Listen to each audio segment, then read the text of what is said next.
It's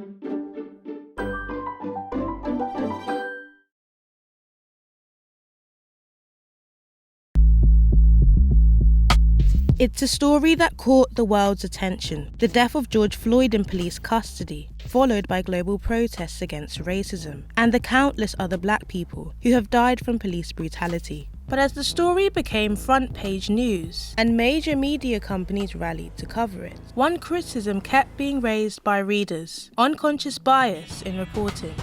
On Twitter, some users pointed out how they thought this New York Times post was using a passive voice that downplayed police aggression and an active voice that highlighted protester violence. ABC 7 Chicago News was criticized for this clip where they blurred the faces of white counter-protesters, but not the faces of black protesters. And in the UK, Sky News was called out for its use of these photos in one article, where pictures of white protesters were used when depicting a peaceful protest, but photos of black protesters were used when depicting a riot. When approached for comment, the New York Times said the grammar of that one tweet does not reflect an overall tendency, and that numerous journalists used direct language that was impossible to misinterpret. Sky News told us that the photos did not appear next to each other, but the article was amended to address concerns voiced by some readers. And ABC 7 Chicago News did not respond. So are these isolated incidents, or do major media companies have a problem when it comes to reporting about race issues? A reckoning is happening in the media. People are being forced to look themselves in the mirror and address the biases that exist in these newsrooms. I really feel like a sea change is coming. Let's start with one of the most obvious issues here: diversity. In the US, one survey suggests around 77% of newsroom journalists are white, and around 23% are journalists from various racial and ethnic backgrounds. In the UK, that gap is even wider, with one report citing that white journalists make up around 94% of the industry. Despite the strides and the efforts of African Americans to break into the media industry that has been going on since the 60s, when publications like the New York Times first started hiring black reporters to cover the civil rights movement, not much has really changed when it comes to the percentage of people of color in these newsrooms, let alone in leadership positions. So when a newsroom isn't diverse, how do you authentically tell the stories of different communities? And as experts point out, there's more than one perspective to be had. There are many different views within the black community, so woe betide any newsroom that thinks if they've got one black person in their newsroom, then that black person can speak for all black people, or that black person's perspective on the world reflects all black people's perspective on the world. It does not. So when stories about the black community are covered in the news, what kind of stories are they, and how are black people portrayed?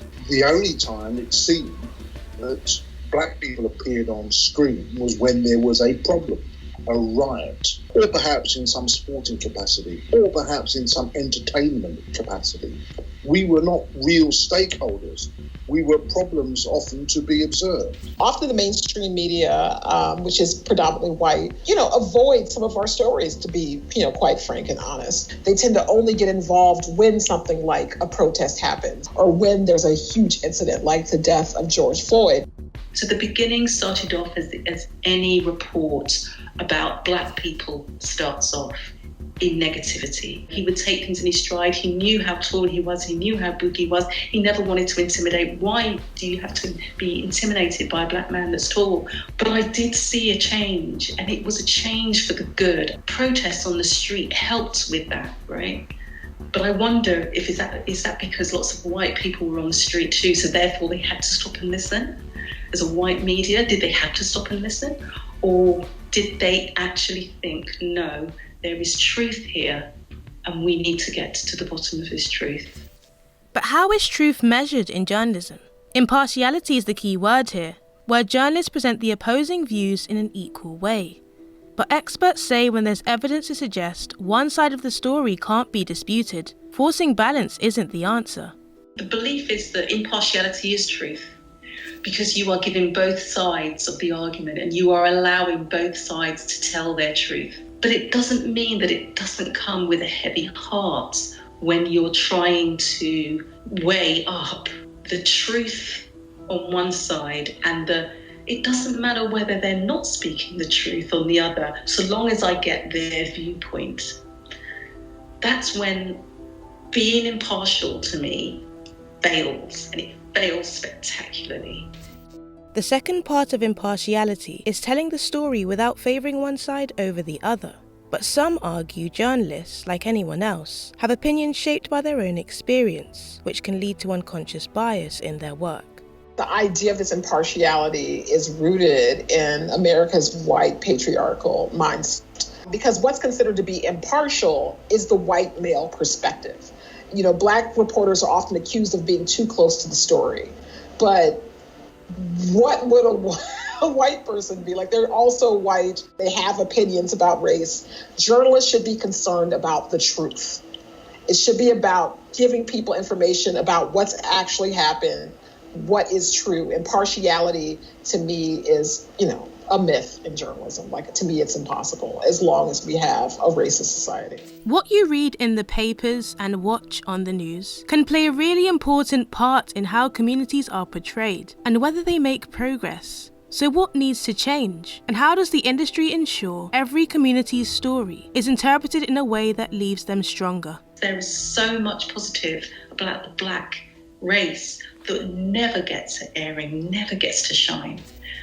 And if only they could go in our homes and understand us and laugh with us and joke with us and see the spirit of us.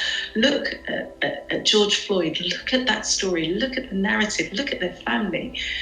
If only they were doing that more, maybe we would have a better society because everyone would understand everyone more. Newsrooms have to make the conscious decision that they are going to seriously address the issues of race in their newsroom, that they're going to actually give people of color a fair shot, consider them for the promotions, consider them for these roles, and not fall into the same trap of simply just looking in a mirror and trying to hire people who look like themselves. It's a two-way process. Young people of color also have to want to be journalists. They have to see that the prospect of holding power to account is something that they want to do. And if you don't see people on screen doing it who look like you, it makes it perhaps less likely that you're going to stick your neck out. We're not silent. We have a voice. We have an opinion. We want to speak on the truth. And we want people to know the truth of what's happening in America. And we can't do that without the press.